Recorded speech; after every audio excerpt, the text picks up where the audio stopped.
kesombongannya. Jadi semua sifat sombong datang dari syaitan. Dan tidak boleh sama sekali seorang muslim sombong. Kata Nabi SAW, siapa yang dalam hatinya seperti biji sawi dari kesombongan tidak akan mencium bau surga. Kembali kerjakan sholat lagi. Kok belum sholat? Nabi pikir dia kena buru-buru, ternyata dia sholat sama juga sholatnya. Belum sampai kepalanya di tempat sujud, sudah diangkat. Belum rukuk benar, sudah kembali. Subhanallah rabbil azim dibaca sekali pada saat rukuk, yang kedua pada saat mau bangun, yang ketiga pada saat i'tidal. Dan gitu.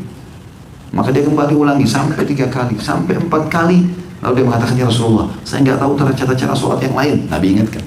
Kalau begitu, ancaman bahwa Allah akan mengubah wajahnya dengan wajah keledai. Ini yang masuk dalam hadis Nabi SAW. Siapa yang sholat seperti ini tidak akan dimasuki oleh syaitan.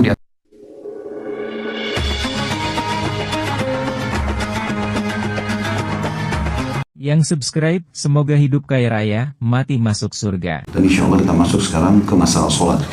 Dan itu dimulai dari halaman 25. Dari buku yang Bapak Ibu sudah dibagikan tentunya. Kata penulis, sifat sholat Nabi dari takbir sampai salam. Yang paling pertama adalah masalah bersuci.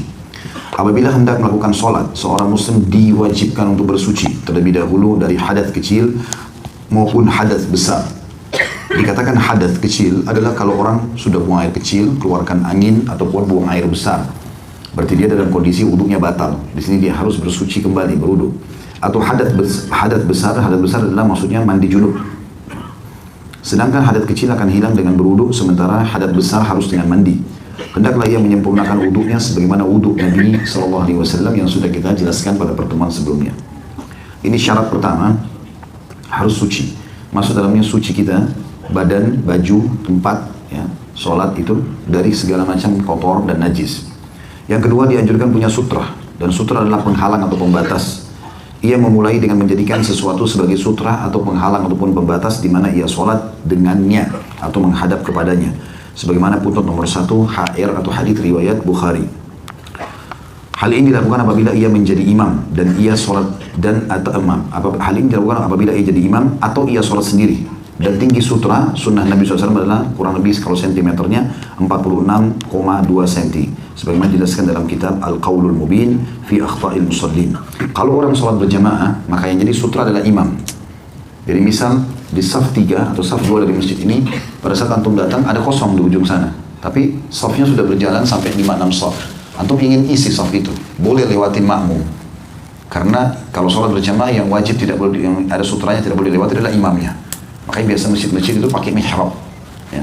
Tujuannya supaya tembok itu orang tidak lalang. Tapi kalau sholat sendiri berarti berlaku hukum individual. Berarti antum harus gunakan sutra itu. Apa saja? Kalau tidak ada sama sekali pun, maka diniatkan sutranya adalah ujung sejadahnya. Dan bagi antum yang akan melewati orang yang sholat harus hati-hati. Kalau jarak antara antum dengan dia cukup jauh, nggak apa-apa antum lewat, tapi kalau dekat tidak boleh. Ini bisa hukumnya berat dan termasuk dosa besar. Kalau sengaja lewat memutus antara seseorang dengan tempat sujudnya di sini, ya. Kalau misalnya tempat sujud saya ujung meja ini, maka orang boleh lewat setelah ujung meja ini. Tapi kalau di antara saya sama tempat sujud, maka itu tidak boleh. Kata Nabi SAW, kalau seandainya seseorang akan memutus antara kalian dengan tempat sujud kalian, tahanlah dia, keluarkan tangan seperti ini. Kalau dia nolak, ukullah dia, karena bersamanya syaitan. Tapi perhatikan di sini, kalau antum sholat sendiri, baru antum lakukan itu. Kalau sholat berjamaah jangan pukul orang. Karena ini benar terjadi di Masjid Nabawi. Saya lihat sendiri. Ada orang tua di sebelah saya sholat. Rupanya orang tua ini salah faham dengan hadis itu. Dia pikir semua orang yang lewat harus ditahan walaupun dia sholat berjamaah. Jadi sutra dia masing-masing. Dia merasa sutra dia sendiri. Bukan imam. Padahal kalau berjamaah kan imam.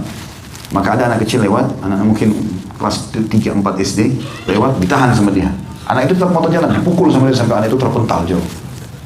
Rupanya anak ini bukan anak sembarangan, hadir di majelis-majelis ulama di Masjid Nabawi. Dan dia faham. Kembali anak itu habis sholat. Lalu dia mengatakan, kamu syekh. Syekh itu orang tua maksudnya. Karena orang Arab biasa panggil syekh bisa orang tua, orang kaya atau orang pintar agama. Jadi tidak selamanya syekh itu orang pintar agama ya. Bisa orang tua ataupun orang yang kaya. Makanya mereka hai syekh, maksudnya orang tua. Apa kau tidak faham hadis Nabi? Kata anak itu. Itu sutra bagi orang individu. Anda sedang sholat berjamaah. Saya tidak layak untuk dipukul. Dia ngomong seperti itu. Dan ini semua pelajaran yang bagus gitu ya. Maka harus difahami. Dan Nabi SAW mengatakan siapa yang sesungguhnya seseorang di antara kalian menunggu sampai puluhan tahun pun, 40 tahun lebih baik, lebih ringan daripada dia memutus antara orang dengan sujudnya. Jadi nggak boleh untuk melewatin itu. Itu fungsi daripada sutra. Yang ketiga meluruskan shaf, dan ini bagian daripada kewajiban, bukan pilihan ya. Kemudian apabila menjadi imam, hendaklah ia menoleh ke kanan seraya mengatakan istawu. Ada pun nomor 2 silsilah as-sahihah nomor 3955. Artinya luruskan dan menoleh ke sebelah kiri seraya mengucapkan istawu. Jadi kanan dan kiri, istawu, luruskan, istawu, luruskan ya. Yang keempat berdiri dan niat di dalam hati. Tentu kalau sholat sendiri gak usah bilang istawu, karena antum tidak punya makmum. Siapa tahu ada orang iseng, dia sholat sendiri teriak-teriak sendiri istawu, istawu ya. Berdiri dan niat dalam hati. Kemudian ia menghadapkan seluruh badannya ke kiblat. Lihat gambar nomor 1. Dan niat dengan hatinya untuk mengerjakan sholat yang ia kehendaki. Tidak boleh melafazkan niat dengan kalimat usolli lillahi sholata kada wa kada. Saya niat sholat karena Allah untuk sholat ini dan itu. Karena melakukan atau melafazkan ini termasuk bagian daripada hal yang baru dalam agama. Tentu ini sudah saya jelaskan masalah khilaf ulama dan masalah itu ya. Dan di sini teman-teman kalau dilihat gambar mungkin kalaupun tidak terlalu jelas, maka ulama menjelaskan kalau lagi sholat menegakkan seluruh ruas tulang-tulang. Jadi tegak semuanya, tulang-tulang belakang yang terasa ketarik, dada digusungkan ke depan. Semuanya tegak, kakinya segala macam, gak boleh bungkuk segala macam. Ini termasuk bagian daripada contoh Nabi SAW. Kemudian yang kelima takbiratul ihram dengan mengucapkan Allahu Akbar, dan tata caranya 2. Jari-jari dirapatkan seperti ini, ujung jarinya sejajar dengan pundak seperti ini, atau ujung jarinya sejajar dengan kuping seperti ini. Jadi tidak ada begini, ya. Tapi begini. Kemudian ada gambar 1, gambar 2, gambar 3 dikatakan kedua tangan diangkat dengan merapatkan jari jemari dan dibentangkan atau tidak mengepal. Jadi jangan begini, ya, tapi dibuka. Kedua telapak tangannya dihadapkan ke kiblat dan diangkat setinggi bahu atau sejajar dengan kedua daun telinga. Footnote nomor 4, hadis muttafaqun alaih, riwayat Bukhari Muslim. Ini semua punya rujukan. Nabi SAW mengeraskan bacaan takbiratul ihram, Allahu Akbar, hingga didengar oleh orang yang berada di belakangnya. Beliau terkadang mengangkat tangannya bersamaan dengan ucapan takbiratul ihram, terkadang pula setelahnya, dan kadang-kadang sebelumnya. Jika beliau menjadi imam, maka orang yang makmum di belakang beliau pun mengikuti takbirnya dengan mengucapkan Allahu Akbar. Dan ketika tegak berdiri, pandangan mata beliau arahkan ke tempat sujud, bukan tutup mata. Ya. Ini banyak orang tutup mata. Jadi kalau sudah remang-remang, cuacanya dingin, tutup mata, baca dalam hati, tidur sekalian. Footnote nomor 5, diriwayatkan oleh Al-Baihaqi dan Al-Hakim dan beliau mensahihkannya. Jadi bisa seperti ini, letakkan tangan di dada, baru bilang Allahu Akbar. Bisa juga bersamaan, Allahu Akbar. Bisa juga sebelumnya, ya. Dalam arti kata Allahu Akbar. Tiga-tiganya boleh. Riwayat dari Nabi SAW. Tapi yang sangat dianjurkan oleh para ulama, terutama kalau jadi imam, adalah gerakan dulu baru ucapan. Agar makmum tidak mendahului imam. Karena ada ancaman kalau makmum mendahului imam. Ya, Nabi SAW mengancam, mengatakan dalam hadis sahih, siapapun yang mendahului imamnya, maka bisa saja Allah mengubah kepalanya menjadi kepala keledai. Ancaman yang sangat berat, bisa dikutuk oleh Allah SWT. Nah, cara supaya imam tidak didahului adalah imam mengatakan misal Allahu Akbar. Rukuk juga begitu. Dia rukuk dulu, baru Allahu Akbar. Dia bangun, sudah bangun sendirinya sudah rapi semuanya, baru dia mengatakan Sami Allahu liman hamidah.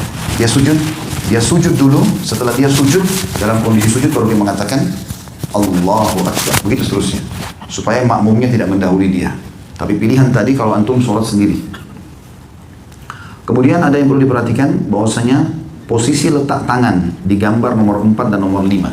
Setelah kita takbir Allahu Akbar atau Allahu Akbar di ujung kuping atau di pundak, ya, sejajar dengan ini kita tegakkan. Ini kemudian dipertemukan antara punggung dalam kanan dengan punggung luar kiri seperti ini dan dipegang, atau mempertemukan pergelangan kanan dengan pergelangan kiri seperti ini. Kemudian diletakkan di awal dada, di ulu hati kita. Allahu Akbar begini atau Allahu Akbar begini. Ya. Jadi bukan seperti ini. Ada orang begini. Ya, Allahu alam dari mana ajarannya ini, tapi ada orang begitu. Ada orang begini. Ya. Riwayat yang sahih adalah diletakkan di awal dada atau di ulu hati seperti ini. Dan coba teman-teman praktikin, subhanallah. Tata cara yang benar ini membantu pada kehusyuan. Akan beda orang Allahu Akbar di sini dengan Allahu Akbar orang di sini, misalnya. Ya, akan ada perbedaan. Coba nanti kalau dipraktikin terasa berbeda dari gerakan tersebut dalam bab kehusyuan juga. Di situ dikatakan ada di bawah gambar nomor 5, perhatikan, meletakkan telapak tangan kanan di atas telapak tangan kiri atau menggenggam pergelangan tangan kiri dengan tangan kanan dan meletakkan kedua tangan untuk bersedekap di dada.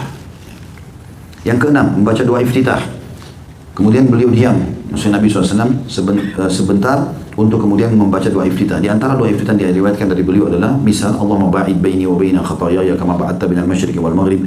Allahumma nakkini min khataayaya kama yunqqa ath-thawbul abyadu minad danas. Allahumma ighsilni min khataayaya bil ma'i wal thalji wal barad. Ini sudah kita jelaskan sebenarnya. Zikir ini sudah kita jelaskan di kumpulan doa kita ya.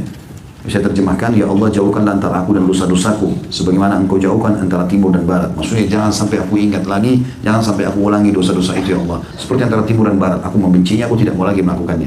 Ya Allah bersihkanlah diriku dari dosa-dosaku sebagaimana baju yang putih dibersihkan dari kotoran atau noda. Karena dosa itu ada bekas, sebagaimana ilmu juga ada bekas. Ibadah, kalau teman-teman dulu majelis ilmu begini setengah jam, 1 jam, 2 jam, pasti ada bekasnya secara ibadah. Dan itu terasa sampai beberapa hari. Kalau kita terus cas, ilmu lagi kita dengarkan maka akan terjaga. Kapan kita lupakan ilmu, nanti 2 minggu lagi baru hadir di pengajian, itu sudah kendor itu. Ingat ya tapi tidak berbekas, bekasnya bisa hilang. Begitu juga dosa. Orang kalau habis tonton, habis apa, dia akan ada bekas. 2 hari, 3 hari, makin berbekas, masih terbayang-bayang. Tapi kalau dia tidak buka pintu-pintu dosa lagi, apalagi dia bertobat, maka akan hilang dengan sendirinya. Nah, penghilangan bekas ini penting. Di antara doa iftitah kita ucapkan itu.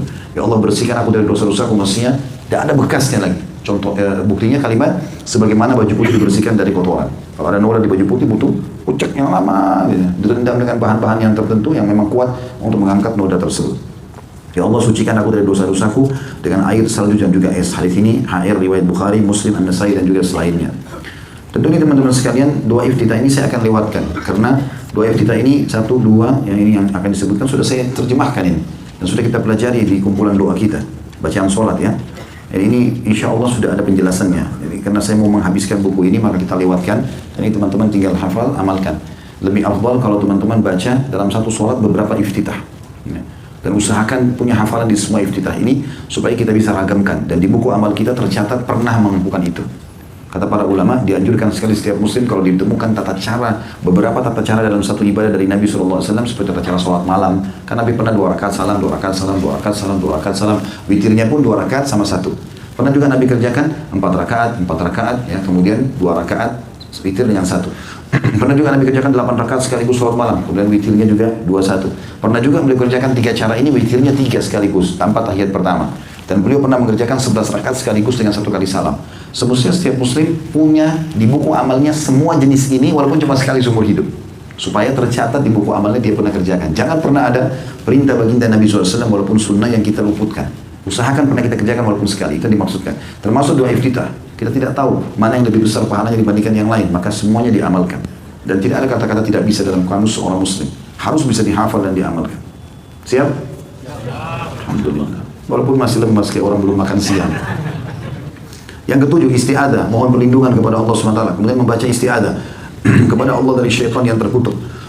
Dan sudah saya jelaskan, makna terkutuk sebenarnya di sini yang lebih tepat adalah terajam. Dengan ucapan a'udzubillahi minasyaitonirrajim min hamzihi wa nafthihi wa nafthihi. Aku berlindung kepada Allah dari syaitan yang terkutuk. Jadi ar-rajim bisa makna terkutuk, bisa makna dirajam, dilempar dengan panah-panah api oleh para malaikat. Dari kegilaannya.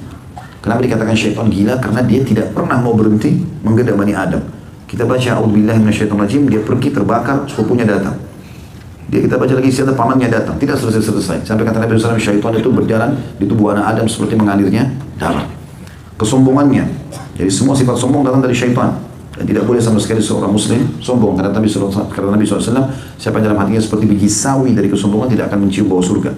Dan syairnya yang tercelah. Syair tercela maksudnya adalah bisikan-bisikannya yang membuat kita terjerumus dalam dosa sehingga kita tercelah. Hadis ini riwayat Abu Daud, Ibnu Majah dan Darqutni dan disahihkan oleh Syekh Albani dalam Sifatus Salatun Nabi alaihi salatu wassalam. Atau mengucap a'udzubillahis samiil alim minasyaitonir rajim. Aku berlindung kepada Allah yang Maha mendengar, Maha mengetahui dari syaitan yang terkutuk. Hadis ini HR footnote nomor 10 Abu Daud dan Tirmidzi disahihkan oleh Syekh Albani dalam Sifat Salatin Nabi sallallahu alaihi wasallam. Ini maksudnya sebelum membaca Al-Fatihah ya. Setelah baca iftitah, kita dianjurkan baca isti'adah. Dan isti'adah ini hanya dibaca di rakaat pertama. Rakaat kedua, pada saat membaca Al-Fatihah tidak butuh baca isti'adah lagi. Contoh dari Nabi SAW cuma sekali. Kemudian membaca basmalah yang ke-8. Bismillahirrahmanirrahim. Dengan nama Allah yang Maha Pengasih lagi Maha Penyayang. Putun nomor 11, muttafaqun alaih. Riwayat Bukhari Muslim. Nabi SAW mensirkan.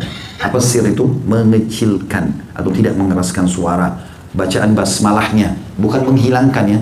Karena ada orang baca dalam hati. Tidak, dia harus mengeluarkan suara. Termasuk sholat sir, ngecilin suara kayak duhur sama asar tadi duhur kita kerjakan, itu jangan baca dalam hati. Antum bisa tidur nanti. Harus baca sesuatu sir itu ngecilin. Kata ulama sir adalah suara yang keluar yang hanya didengar oleh dia pribadi. Bisa kita bilang alhamdulillah, ada suara. Mata dibuka, lihat tempat sujud. Kata Nabi SAW, Allah terus memandang wajah seorang hamba selama matanya terbuka ke tempat sujudnya. Maka mungkin kita mengucapkan, kuping mendengar, mata melihat. Ini akan menghilangkan rasa ngantuk. Dan orang bisa lebih konsentrasi. Nabi SAW mensirkan atau tidak mengeraskan bacaan basmalahnya. Footnote nomor 12, muttafaqun alaih. Memang Nabi begitu. Bismillahirrahmanirrahim. Baru Alhamdulillahirrabbilalamin. Baru suara Alhamdulillahnya besar. Dan tidak ada riwayat yang menyebutkan bahwa beliau terus-menerus mengeraskan basmalahnya. Akan tapi terkadang beliau terkadang memperdengarkan kepada makmum dengan bacaan yang sir, yakni tidak terlalu mengeraskannya sehingga bacaan basmalah beliau tidak akan terdengar kecuali oleh orang yang dekat saja.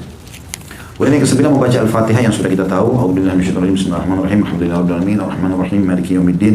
Iyyaka na'budu wa iyyaka nasta'in. Ihdinas siratal mustaqim. Siratal ladzina an'amta 'alaihim ghairil maghdubi 'alaihim waladdallin. Tentu ini adalah 7 ayat Al-Quran yang merupakan cahaya kehidupan. Sebagaimana diberikan nama Sab'u Matani. 7 ayat yang penuh dengan puji-pujian yang mulia. Dan ini awalnya adalah pujian kepada Allah. Alhamdulillahirabbil alamin. Segala puji bagi Allah Tuhan alam semesta. Ar-Rahmanir-Rahim, juga Maha Pengasih, Maha Penyayang. Maliki yaumiddin, Raja yang memiliki hari kiamat atau menjadi raja sepenuhnya pada hari kiamat. Iyyaka na'budu wa iyyaka nasta'in. Sampai Maliki yaumiddin, kata Nabi SAW, kalau seorang hamba membacanya dalam sholat, Allah mengatakan, hambaku memujiku.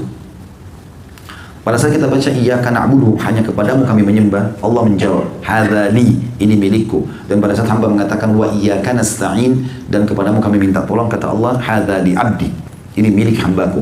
Lalu dari ihdinas siratal mustaqim sampai akhir, tunjukkanlah kami jalan yang lurus, siratal ladzina an'amta 'alaihim ghairil maghdubi 'alaihim waladdallin, jalan orang-orang yang kau berikan nikmat kepada mereka dari para nabi-nabi dan orang soleh, bukan orang yang kau murkahi. Kata Ibnu Abbas adalah orang-orang Yahudi. Maghdubi 'alaihim, Yahudi, murka. Allah murka padanya karena mereka tahu kebenaran tapi mereka tidak mau ikuti.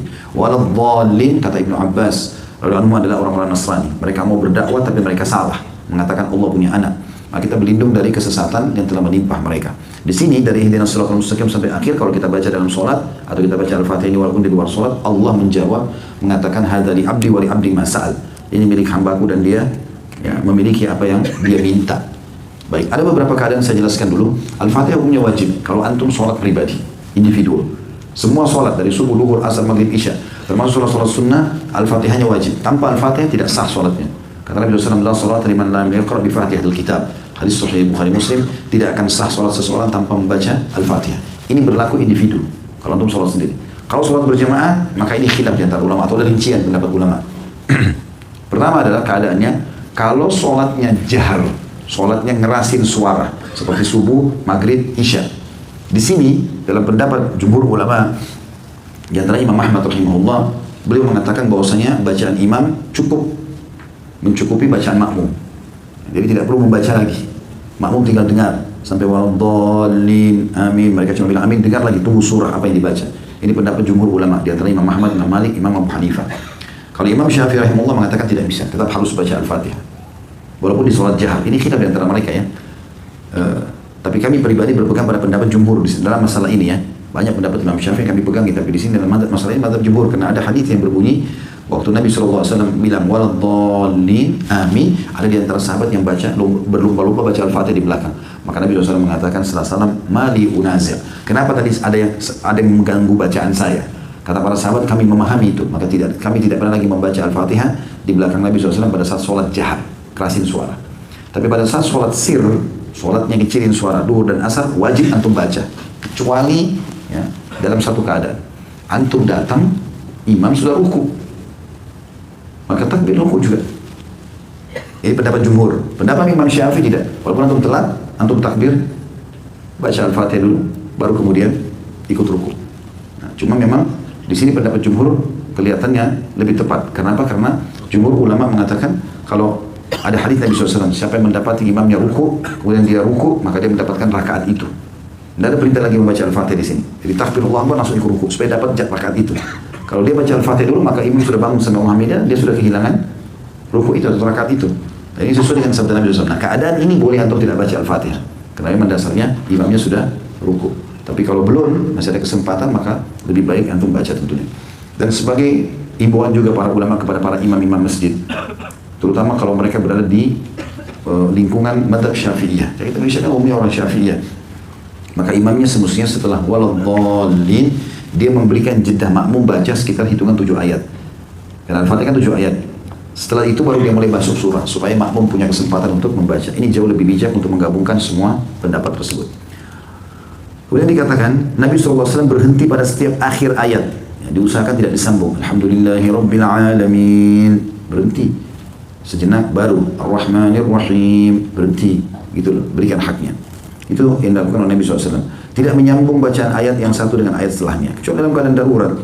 Sesekali mungkin dia melanjutkan Alhamdulillahirrabbilalamin Ar-Rahmanir-Rahim misalnya. Ada sebagian orang begitu. Ini masih dibolehkan. Tetapi makruh hukumnya. Lebih baik dia berhenti di setiap ayat. Yang ke-10, mengucapkan kalimat amin, artinya ya Allah terimalah. Setelah membaca Al-Fatihah, Nabi SAW mengucapkan amin dengan keras pada sholat jahriyah, diikuti oleh makmum hingga masjid menggema. Setelah membaca Al-Fatihah, beliau diam sebentar. Jadi imam pun disunnahkan untuk baca amin, supaya makmumnya juga ikut. Dan kata Nabi SAW, siapa yang aminnya sama dengan amin imamnya, maka atau dalam riwayat aminnya, siapa yang aminnya sama dengan aminnya imamnya, maka akan sama dengan aminnya malaikat, maka akan diampuni dosa-dosanya. Yang ke-11, membaca salah satu surah atau ayat Al-Quran. Dikatakan kemudian beliau SAW membaca sebagian ayat Al-Quran, dari Al-Quran, surah apa saja yang antum sudah hafal. Terkadang beliau SAW membaca satu surah secara lengkap dalam setiap rakaat, dan inilah yang umumnya beliau lakukan. Terkadang beliau membaca satu surah saja yang diselesaikan dalam 2 rakaat. Misalnya 5 ayat, dan kadang-kadang beliau hanya membaca sebagian ayat saja dari satu surah dalam Al-Quran. Beliau membaca surah tersebut dengan cara berhenti pada setiap akhir ayat, tidak menyambung suatu ayat dengan ayat lainnya. Nabi SAW membaca Al-Fatihah dan surah yang dibaca setelahnya dengan keras pada sholat subuh, dan pada 2 rakaat pertama dari sholat maghrib dan isya, sedangkan pada sholat duhur dan asar beliau mensirkannya. Setelah selesai membaca surah dari Al-Quran, beliau berhenti sejenak, kira-kira nafasnya kembali tenang sebelum beliau ruku. Ini insya Allah poin selanjutnya masalah ruku. Nanti sebentar dalam closing materi kita insya Allah, baru menit lagi saya akan coba praktikin atau ajak beberapa ikhwan untuk mempraktikin di sini tata cara sholatnya dan dilihat yang lainnya untuk membetulkan rukuknya, sujudnya, i'tidalnya, dan juga duduk tahiyat, karena ini harus benar. Di sini ada gambar teman-teman sekalian nomor 7 menggambarkan tentang masalah tata cara ruku yang benar, yaitu punggungnya harus rata. Perhatikan tanda panahnya. Karena dikatakan Nabi SAW itu kalau ruku, kalau ditaruh bejana air tidak tumpah. Jadi tidak terlalu turun, tidak juga terlalu naik, lurus. Nah ini ada cirinya. Biasanya kalau kita lakukan ini, kalau kita ruku, tarik semaksimal mungkin ruas tulang belakang kita sampai terasa juga otot paha belakang atau otot paha belakang kita kiri kanan terasa ketarik. Dan ditahan sejenak, baru membaca Subhanarabbiyal Azim. Dikatakan kemudian beliau mulai ruku, diawali dengan membaca takbir sambil mengangkat kedua tangan setinggi bahu atau ujung kedua daun telinga seperti takbiratul ihram. Jadi ini standar ya. Tadi Allahu Akbar atau Allahu Akbar. Pada saat antum mau ruku sama juga Allahu Akbar. Bangun juga i'tidal sami Allahu liman hamidah. Ini standarnya nih. Semua jari-jari rapat menghadap depan, ujung jarinya sejajar dengan pundak atau kuping. Dan jangan dekat-dekat sini ya, dikasih jarak. Begitu juga pada saat sujud, meletakkan di bawah ini, ingat pada saat antum takbir. Jadi jari-jari sejajar dengan pundak atau sejajar dengan kuping. Ya, itu termasuk bagian daripada hal yang harus diperhatikan. Dikatakan bahwasanya ketika makmum di belakang beliau mengikutinya dengan membaca takbir dan mengangkat tangan mereka, hal itu dilakukan pula bila seseorang sholat sendiri. Inilah yang ditunjukkan oleh as-sunnah. Jangan mengikuti pendapat orang yang melarang untuk mengangkat tangan sebelum ruku. Karena riwayat yang menyunnahkan mengangkat tangan sudah masyhur. Jadi misalnya kalau mau ruku, kan kita selesai baca misalnya lam yalid wa lam yulad wa lam yakul lahu kufuwan ahad. Allahu akbar. Kan ini angkat tangan nih. Nah, beliau mengingatkan di situ bahwa ini tulisan dari Syekh Jibrin rahimahullah. Beliau mengatakan mestinya pada saat mau ruku angkat tangan. Ada orang tidak. Misalnya lam yalid wa lam yulad wa lam yakul lahu kufuwan ahad. Allahu akbar. Ya. Langsung tangannya ke lututnya. Sebenarnya sunnah yang sudah masyhur angkat tangan dulu. Dalam rukuknya kita pindah ke halaman 37, beliau SAW membungkukkan punggungnya dengan meratakannya. Kepalanya juga rata dengan punggungnya atau tidak mendongak, tidak juga terlalu menunduk. Seandainya wadah berisi air diletakkan di punggungnya, niscaya wadah itu akan diam atau tidak tumpah. Lihatlah gambar nomor 7. Beliau memantapkan kedua telapak tangan pada kedua lututnya dengan bertumpu pada keduanya, sedangkan jari jemarinya dibentangkan atau tidak dikepalkan. Beliau menjauh atau merenggangkan kedua tangannya dari pinggangnya. Jadi ininya, sikutnya itu tidak rapat ke tulang rusuk. Kemudian ini juga direnggangkan tangan-tangan dengan tujuan untuk memegang lutut, sehingga seperti mengunci lutut itu supaya kita tidak bergerak. Ya, itu yang dimaksudkan dengan keadaan tadi ini. Terkadang beliau melamakan rukuknya, beliau mengingkari orang yang menyepelekan rukun-rukun sholat. Beliau pun melarang orang yang rukuknya atau sujudnya seperti burung gagak yang mematuk makanan, karena saking gerakan sholatnya terlalu cepat, tidak tumak nina. Kalau kita garis bawahi kalimat tumak nina ini adalah kewajiban sholat ya, tenang. Pernah ada sahabat masuk masjid sholat, Allah buru-buru seperti ayam patok jagung. Ya. Di Indonesia kan ada itu, sholat tarawih selesai dalam setengah menit. Oh, luar biasa. Waktu ditanya dia bilang ini tidak melanggar rukun sholat. Dari mana tidak melanggar? Ada pernah sahabat itu hadis Bukhari masuk masjid begitu sholatnya. Begitu selesai sholat datang mau duduk di majelis Nabi. Nabi tanya, Nabi bilang sama dia kembali kerjakan sholat lagi. Kok belum sholat? Nabi pikir dia kena buru-buru. Ternyata dia sholat sama juga sholatnya. Belum sampai kepalanya di tempat sujud sudah diangkat. Belum rukuk benar sudah kembali. Subhanallah rabbil azim dibaca sekali pada saat rukuk, yang kedua pada saat mau bangun, yang ketiga pada saat i'tidal. Kan gitu. Maka dia kembali ulangi sampai 3 kali, sampai 4 kali. Lalu dia mengatakan, ya Rasulullah, saya nggak tahu cara sholat yang lain. Nabi ingatkan, kalau begitu, kalau kamu sholat, tegakkan seluruh tubuhmu, luas tulang belakangmu, lalu menghadap kiblat, matamu ke tempat sujud, lalu mulailah takbir. Ini dikenal dengan hadits musikus sholat, orang yang buruk sholatnya.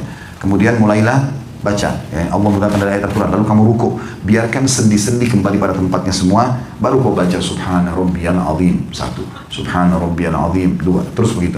Sami Allahu liman hamidah, kemudian kata Nabi SAW, tenangkan dulu sendi-sendimu sampai kembali pada tempatnya semua, baru kemudian kamu mulai membaca Rabbana walakal hamdu mil'us samawati dan seterusnya, doa i'tidal itu. Begitu sampai salam tentunya, diikuti dengan tumanina. Rasulullah SAW memerintahkan agar mengagungkan Rabb Allah pada saat ruku, dan beliau pun mensyariatkan tasbih padanya dengan membaca Subhana Rabbiyal Azim. Ya, pada saat turun Sabbihisma Rabbikal A'la, ya, beliau mengatakan jadikanlah itu di ruku kalian, di sujud kalian. Dan pada saat turun ayat firman Allah SWT tentang menyuruh tasbih Allah dan mengagungkannya Subhana Rabbiyal Azim, maka beliau mengatakan letakkan itu pada ruku kalian. Ya, ini wajibnya sekali, sunnahnya 3 kali tentunya. Maha suci Rabb yang Maha Agung. Ada putusan nomor 14 hadis riwayat Ahmad, Ibnu Majah, Abu Dawud dan juga Darul-Qutni, dan disahihkan oleh Syekh Albani dalam Mishkatul Masabih nomor 881. Juga terkadang boleh membaca Subuhun Qudusun Rabbul Malaikati war Ruh, Maha suci Engkau dan Maha bersih dari apa yang disifatkan oleh orang musyrik, para Rabb, para malaikat dan ruh ataupun Jibril. Putusan nomor 16 HR atau hadis riwayat Muslim. Rasulullah SAW juga suka membaca zikir-zikir dan doa-doa selain yang tersebut di atas. Rasulullah SAW melarang membaca Al-Quran pada saat ruku dan sujud. Ini pernah kita pelajari di buku doa yang kita bagikan juga itu hari. Itu beragam doa ruku dan doa sujud. Saya berharap itu tentu tidak dilupakan karena kita sudah terjemahkan, berikan contoh-contohnya ya. Yang ke-13, mengangkat kepala dari ruku atau i'tidal. Kemudian beliau mengangkat kepalanya dari ruku seraya mengangkat kedua tangannya sejajar kedua dengan bahu. Sejajar kedua dengan bahu dan daun telinga atau daun telinga sambil membaca Sami Allahu liman hamidah. Ada caranya tadi, ujung sama dengan ujung kuping ataupun ujung pundak. Lalu beliau membaca ketika menjadi imam adalah sholat sendiri. Ketika kemudian setelah berdiri tegak dengan sempurna beliau membaca Rabbana walakal hamd. Yang perlu digarisbawahi teman-teman sekalian, kalau imam mengatakan Sami Allahu liman hamidah, antum sebagai makmum jangan lagi bilang Sami Allahu liman hamidah. Kalau berjamaah, imam bilang Sami Allahu liman hamidah, beliau sudah mewakili kita. Allah mendengar orang yang memujinya. Kita tinggal bilang Rabbana walakal hamd. Kalau sholat sendiri baru kita bilang Sami Allahu liman hamidah, Rabbana walakal hamd. Ini tentu di sebelahnya adalah maka beragam doa-doa yang dibaca pada saat i'tidal. Dan ini sudah kita bahas juga di kumpulan doa kita. Maka saya tidak akan baca ini lagi karena untuk menghemat waktu. Dan saya tutup dengan ini teman-teman karena sudah masuk jam 1. Kita lanjut besok insya Allah. Di halaman 43 ada titik di situ dikatakan tidak ada dalil yang mendukung bahwa seorang makmum disyariatkan membaca Sami Allah liman hamidah atau Allah Maha mendengar orang yang memujinya. Kemudian meletakkan telapak tangannya di atas punggung telapak tangan kiri atau di atas pergelangan tangannya atau di atas hastanya seperti yang ia lakukan ketika berdiri dari rukuknya. Lihat gambar nomor 12 dan 13. Lihat halaman 44. Jadi gini, kalau teman-teman bilang Sami Allah liman hamidah ada 2 cara. Cara yang pertama, kembalikan lagi tangan di dada. Cara yang kedua, letakkan Sami Allah liman hamidah, letakkan di sebelah paha kita. Dan ini khilaf di antara ulama 2 pendapat ini ya. Tapi kembali kepada dalil yang sama. Apa dalilnya? Dikatakan Nabi SAW kalau bangun dari rukuknya, seluruh anggota tubuh beliau kembali seperti semula. Di sini kalimat seperti semula. Apakah sebelum takbir, tangan di samping, atau setelah takbir, tangan di dada? Maka khilaf di antara ulama. Kalau antum lihat ada orang Sami Allah liman hamidah, kembali ke dada jangan disalahkan, itu benar.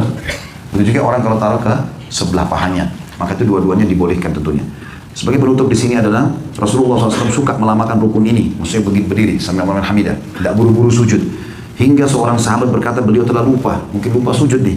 Beliau pun mengingkari orang yang meringan-ringankan rukun ini sehingga tidak tumanina. Sebaliknya, beliau menyuruh tumanina pada rukun ini dan memerintahkan orang itu untuk tidak tergesa-gesa. Beliau melarang makmum untuk mendahului imam dalam mengangkat kepala dari ruku. Rasulullah SAW mengancam orang yang mengangkat kepalanya sebelum imam dengan ancaman bahwa Allah akan mengubah wajahnya dengan wajah keledai. Footnote nomor 23, hadis muttafaqun alaih atau disepakati oleh jumhur ulama atau Bukhari Muslim. Sampai sini saya cukupkan dulu baca bahasanya, insya Allah kita lanjut besok lagi. Saya minta saja 2 menit, ada 3 orang maju ke depan sini. Saya mau tunjukkan cara berdiri untuk soft. Nah, sekarang tumit antum buka. Bukan itunya dirapatkan, tumitnya dibuka. Bukan, dibuka. Afwan, ya ini dibuka. Nah, seperti itu. Jadi kalau lagi ngatur soft, kakinya jangan seperti kipas begini ya. Tetapi ini tumitnya dibuka. Dan ukurannya, ukuran standar pundak ini ukuran standar ya. Maka telapak kaki antum buka seukuran itu saja, tidak usah masuk ke saf orang di sebelah ya. Ini serius memang, kadang-kadang ada orang badannya kecil kakinya besar gitu kan, atau dia ikuti sejadahnya.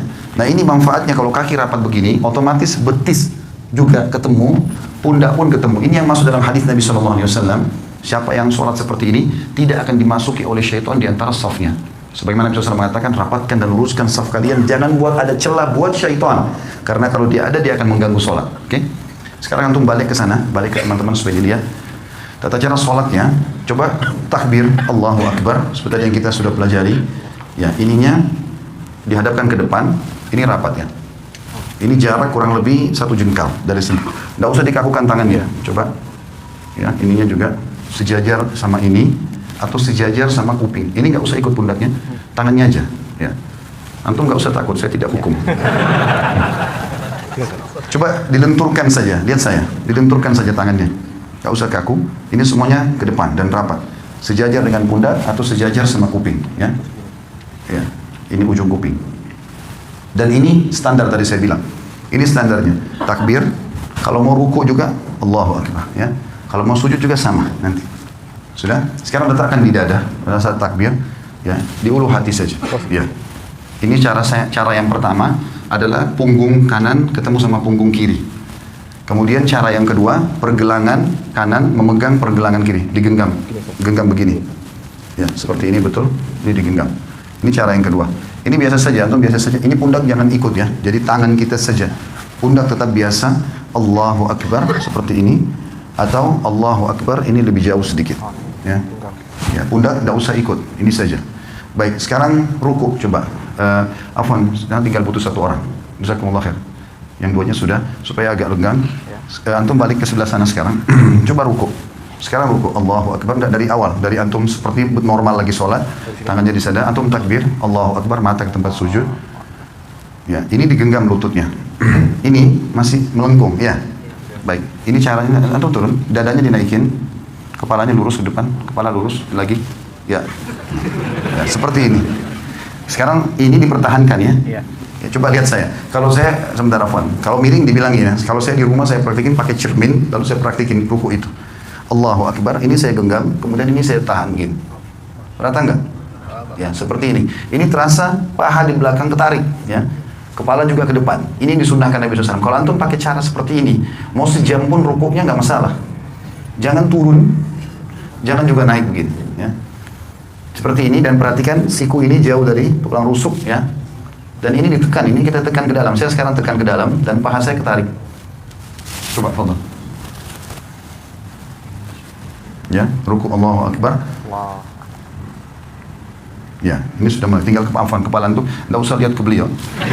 Dagunya turun lagi, ya, gitu. Oke, ini masih naik lagi, jangan naik. Nah, gitu. Nggak usah lihat orang, lihat tempat sujud. Oke, baik. Kurang lebih seperti itu ya. Nah, cara praktik ini penting karena Nabi SAW ruku seperti ini. Dan beliau dikatakan kalau taruh bejana tidak tumpah, ya. Sama dengan kalau bangun juga begitu dari ruku. Kembali ke awal. Begitu bangun dari ruku, Allahu Akbar, kita bangun, Sami Allahu liman hamidah. Mata jangan kemana-mana, tetap bersujud. Ini tadi bisa 2 cara, bisa seperti ini, atau diletakkan di sini ya. Ada yang belum kita pelajari tentang masalah sujud, tapi saya akan praktekin sekarang. Sudah jazakallah khair. Kalau mau ikut sama sebentar bisa. Sujud ini ada 2 cara. Bisa turun lutut dulu, baru telapak tangan, atau telapak tangan dulu baru lutut. Dua-duanya bisa. Karena itu khilaf di antara ulama. Ibnu Qayyim rahimahullah memasukkan antara salah satunya boleh. Tergantung keadaan ya. Cuma yang perlu diperhatikan, kata Nabi SAW, aku diperintahkan sujud dengan 7 anggota tubuh. 7 anggota tubuh. Satu itu dahi sama hidung. Maaf, biar hidung antum merasa pesek, tetap harus kena tempat sujud. Tidak boleh kepalanya begitu, ya, sehingga hidungnya nggak kena. Ini satu paket. Kalau nggak sah ini. Ini satu paket. Satu, kemudian 2, 3. Jadi ini sudah 2 telapak tangan sama dahi ini, berarti 3. Lutut 2, berarti 5. 2 telapak kaki, 7. 7 anggota tubuh ini. Nah, caranya adalah Nabi SAW, kata Ibnu Mas'ud, kami dilarang oleh Nabi SAW untuk sujud seperti anjing sedang duduk. Perhatikan kalau anjing duduk, sikunya kesentuh tanah kan? Antum tidak boleh sentuh tanah. Tulang ini, siku nggak boleh kena ke tulang rusuk, ya. Dan usahakan ada jarak antara perut kita, paha sama siku ini. Kira-kira jarak di mana antum bisa merasa nyaman bernafas. Karena pada saat sujud kita butuh sirkulasi udara supaya bisa lama. Saya coba praktikin, anggap saja ini cuma contoh kalau kiblat ke sana. Sami Allahu liman hamidah, maka pada saat turun bisa 2 cara. Cara yang pertama adalah kita turun biasa saja, meletakkan lutut di sini, kemudian mengambil jarak kurang lebih 1 siku ini ya. Di sini 1 siku ini jaraknya, baru meletakkan tangan di sini. Tangan itu seperti ini ya kondisinya, seperti tadi orang takbir. Allahu Akbar, lalu letakkan kepala. Yang perlu diperhatikan adalah telapak kaki juga harus rapat. Saya menghadap kiblat sekarang. Afwan. Pada saat turun ini, kemudian letakkan jarak seperti ini, baru Allahu Akbar. Jangan begini ya, terlalu dekat, sehingga tidak bisa bernafas. Atau ada juga orang terlalu jauh. Tapi anjuran ulama adalah 1 siku dari lutut kita, kurang lebih jaraknya begini, ini kita letakkan telapak tangan di sini. Dan rapat semuanya seperti ini. Atau cara yang kedua itu adalah telapak tangan dulu yang turun. Telapak tangan dulu yang turun, maka tata caranya tidak boleh seperti unta duduk. Tidak boleh seperti unta duduk. Saya akan kasih contoh, walaupun saya bukan unta. Maka cara untuk, kalau tadi kan lutut dulu sederhana cuma turun begini ya. Sekarang kalau mau telapak tangan dulu, maka caranya adalah turunkan badan dulu seperti mau turun lutut tadi. Misalnya sudah dekat, baru kemudian letakkan telapak tangan ke depan. Seperti ini. Ya. Yang dilarang itu seperti unta itu kalau orang turun begini. Nah, begitu juga nih pada saat berdiri. Orang berdiri dari sujud nggak boleh begini. Ya. Tetapi dia duduk dulu. Ya. Saya ulangi. Jadi kalau orang turun sujud yang kedua, kita turun seperti agak mendekati tempat sujud, kemudian baru letakkan telapak tangan ke depan, barulah kita sujud ya. Duduk di antara 2 sujud, menegakkan seluruh ruas tulang belakang sampai terasa dada terbusung ke depan, jari-jari tetap rapat, ujung jari-jari berada di ujung paha. Kemudian kita sujud lagi, Allahu Akbar. Setelah itu pada saat mau berdiri duduk dulu. Sunnah Nabi SAW duduk dulu, duduk seperti ini. Dan ada 2 cara. Cara yang pertama, menekan paha untuk berdiri ke atas, atau menggenggam telapak tangan, ditekan lantai untuk menopang tubuh ke atas. Jadi topang ini saja ke atas. Seperti ini. Dan kita tidak boleh sebagaimana tadi saya bilang berdirinya seperti unta itu ya. Terakhir tinggal masalah tahiyatnya saja. Tahiyat ini khilaf di antara ulama tentang 2 jenis duduk, namanya iftirash atau tawarruk. 2 ya, iftirash atau tawarruk. Apa itu iftirash? Iftirash itu duduk seperti di antara 2 sujud, itu namanya iftirash ya.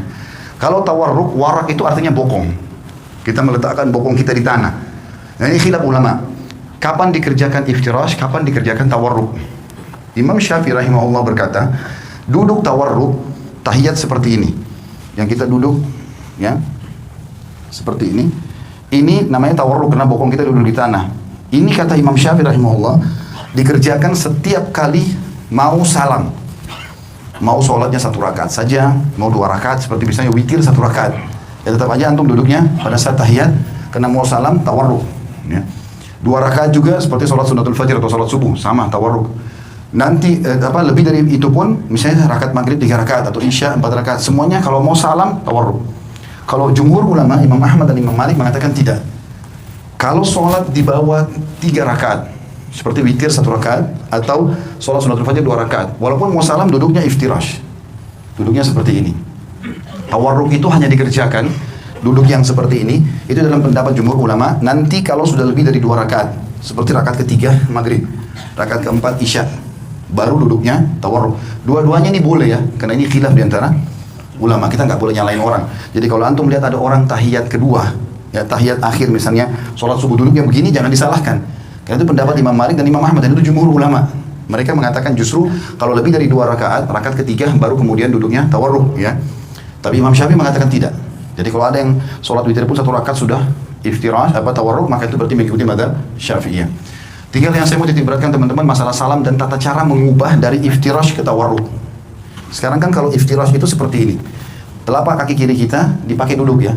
Bagaimana caranya mengubah ini dari ini ke tawarruk? Perhatikan ya. Caranya adalah cuma memasukkan telapak kaki kiri ke bawah tulang kering kanan. Contoh, cuma begini saja. Ini dimasukkan, lalu kita duduk di tempat yang sama. Jangan begini, karena banyak orang kita begitu. Dia duduk begini langsung dia dorong orang ke sana. Jadi ini kena, semua kena. Dia nggak bisa duduk. Jadi cara yang benar adalah hanya memasukkan ini ke bawah sini saja dan duduk di tempat yang sama. Tidak berubah apa-apa. Saya tidak mengubah apa-apa di sini. Maka ini posisi yang harus diperhatikan.